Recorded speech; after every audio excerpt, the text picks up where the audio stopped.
Қайырлы күн достар. Бүгін сіздерге творожный печенье ұсынамын. Тестаста творогтан, кремде творогы бар, өте тәмді печенье. Егер де менің рецептерім сіздерге ұнап жатса, каналыма тіркеліп, коммент жазып, лайк басып, қоңыраушаны басуды ұмытпаңыздар.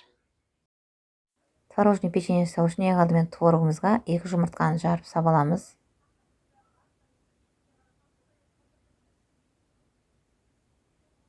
Сосын шекерімізді саламыз.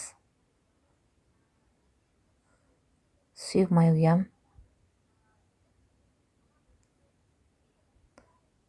Разрыхтыль салам, сөйтіп блендерден өткізем. Өйткені менде домашний творог болғандықтан түйір болып тұр. Соны біркелкі массаға келтіріп алуым керек.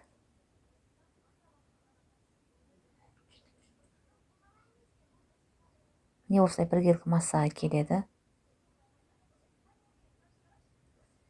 Енді ұнымызды сала берсек болады.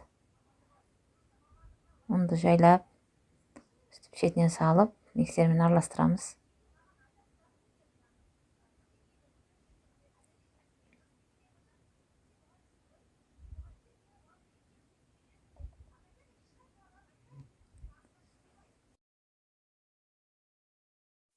Дайын болған массаны осындай кондитерский пакеттерге салып, насадканың көмегімен пергамент қағазымызға осылай форма жасап, печеньеміздің формасын жасайтын боламыз.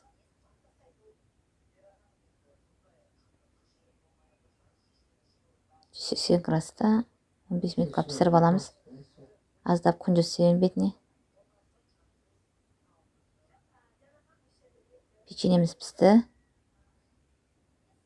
Енді бетін әрлей берсек болады. Ішін ашып көрсетем, міне үзіп. Өте жұмсақ творожный печенье жасаймыз.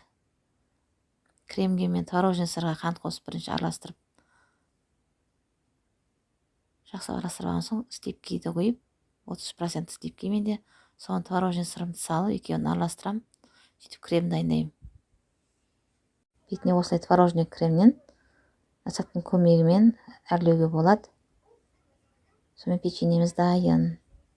Достар, егер де менің печенье жасаудағы рецептерім ұнап жатса, каналға тіркеліп, лайк басып, қоңыраушаны басуды ұмытпаңыздар.